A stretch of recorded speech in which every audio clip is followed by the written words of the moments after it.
In this video, we will be discussing different modes or ways of responding to something that is shared in the support group. So let's talk about modes of responding. Responding skills are how you demonstrate that you have listened to the person sharing their story. There are 7 basic modes of responding: paraphrase, basic reflection, probe, summary statement, silence, self-disclosure, and provision of information.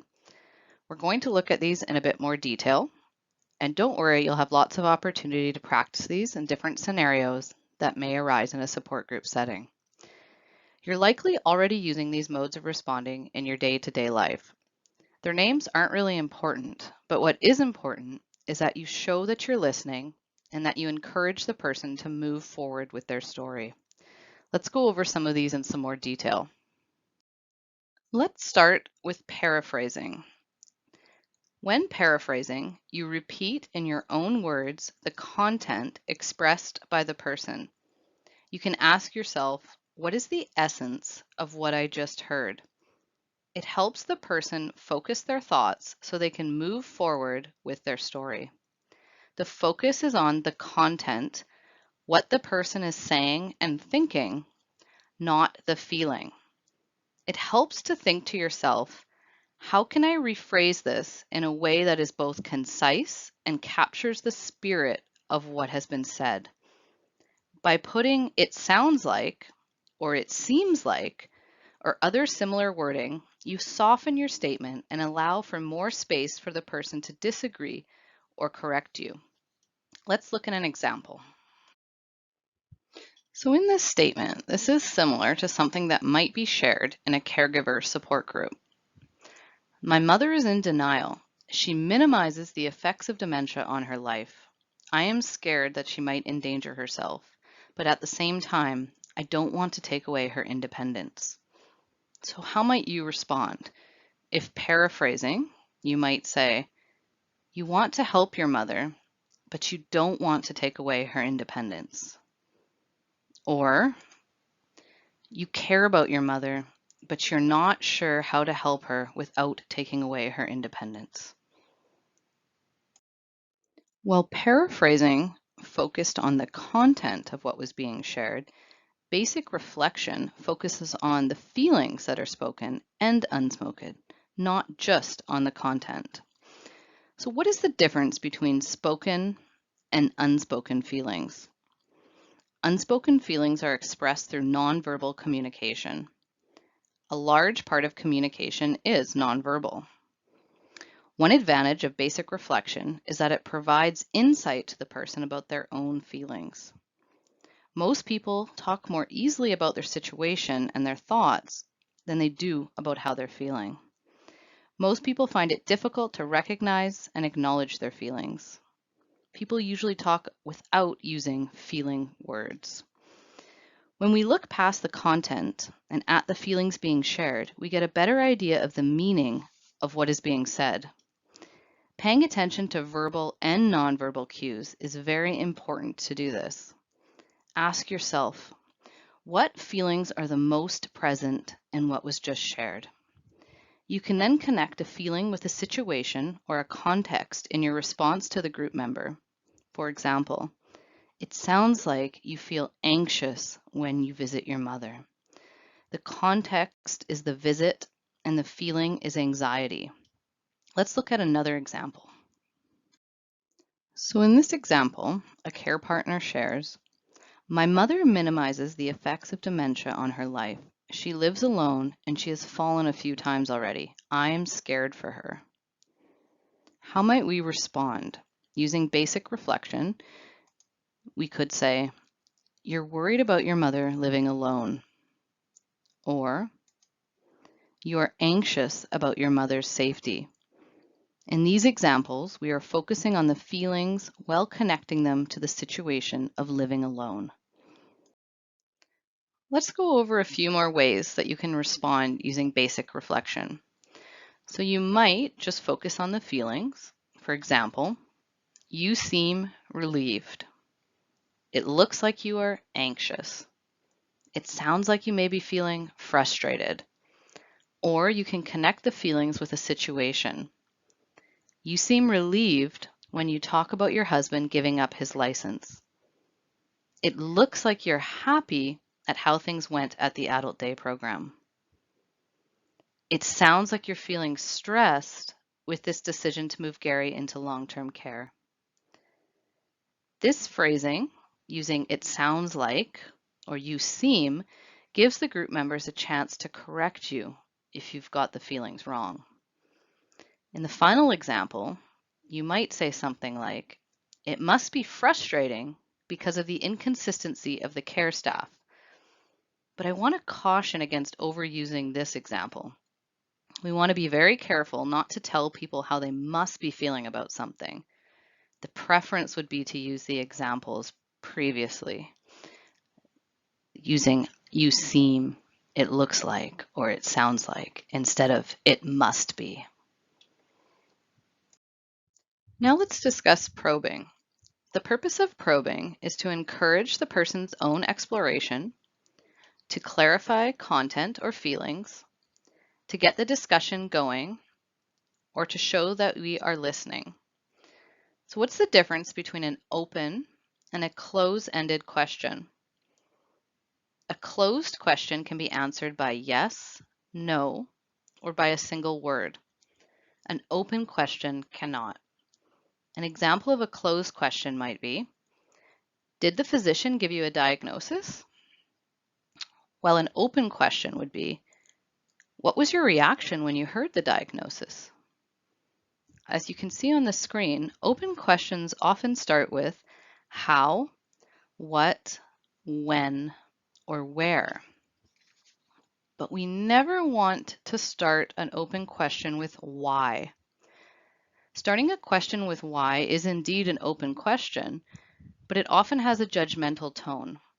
It can push the person to analyze what they did right or wrong in a situation rather than tapping into their feelings. Here's an example. If I responded, "Why didn't you get home support for your mom sooner?" versus, "How does it feel for you now that your mom is receiving home support?" Which of those feels better to you?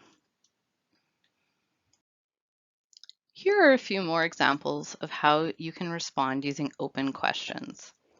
How do you feel about? How does it feel when? How do you deal with? What is the most challenging part for you? What would you like to happen? Some other examples that we've heard people like to use are, what is your greatest concern right now? What thoughts have been going through your mind? What gets stirred up for you? Tell me about how life has changed for you. Where do you get support? Another way to respond is by using a summary statement. The purpose of a summary statement is to capture the essence of the discussion and pull it into one concise statement. It can indicate that you are listening. It can help the group refocus if needed. It can move the discussion onto a new topic, and it can also provide closure. When we talked about ending a meeting, many people like to use a summary statement to close a meeting. The use of silence can be a powerful way to provide space for the person and the group to reflect on something that was just shared, and also to give the person who is sharing some time to gather their thoughts and compose themselves, particularly if the topic has strong emotion for them. In a healthy group, leaving room for silence also gives other group members a chance to jump in and provide that mutual support to one another. If you think there's a need for silence in the group, you could say something like, "Let's be quiet for a second to think about what Lucy has just said. Let's take a moment to digest what we just heard. Let's give Lucy a minute to collect her thoughts." And you can also use gestures. For example, raising your finger to gesture 1 minute if someone starts to talk. Now, of course, not all silences are effective, and I'm sure we can all think of a time where you might have shared something with someone expecting them to respond, and then they kind of just sat there. Think of how that felt for you. So if the group members aren't sure if they should respond to something that was said, or they're expecting you to respond as a facilitator, then the silence might start to feel awkward. Or if there's a need for silence, but it begins to run on a little too long, you might start to notice people shifting in their seats. They might look uncomfortable by, looking down and then back at you, or you might start to notice some group members having some side conversations. And this leaves the person who had just shared potentially wondering, now what? And they might even question if anyone was even listening to them at all. So take your cues from the person who is sharing and stop the silence when you start to notice any signs of discomfort or you think the group has had sufficient time to reflect. Let's conclude this module by talking a bit about self-disclosure. Self-disclosure can be an effective way to establish credibility and to demonstrate that you really do understand the stress that caregivers are going through, but please use it with caution. What might happen if, as the facilitator, I frequently share my story? Because you're the facilitator, you are often seen by many as the expert, even though you're not expected to be. But because of this, your stories can have a tremendous influence on the group members. For example, what if I shared as the facilitator that when I was caring for my husband, I promised him that I would never put him in long-term care, and I was really proud that I kept that promise? What could be some of the unintended consequences of me self-disclosing that information? I could prevent members from sharing their thoughts about placing someone in long-term care because I think I disapprove of the idea. It could also make people feel like they did something wrong by having their family member move into long-term care. It also takes the focus off of the group. We always have to remember that it's not about us, it's about the group members, and that's primarily where we want our focus to stay. So what might be a better alternative than using self-disclosure? Something I often do is invite somebody else in the group to share their story. Has anyone else had a similar experience? You could also frame your own experience as if it was from someone else. Something you might say, we hear from some families that accessing a respite bed has been very helpful. What have others experienced? In that way, the story is not in your voice and you're turning it back to the group. But if you are going to be using self-disclosure, please remember we're using it rarely, briefly, and always with caution. This is the end of our video on modes of responding. Now, it may feel a little unnatural at first to respond to your group members in some of these ways, but the more you practice them, the more comfortable they will feel.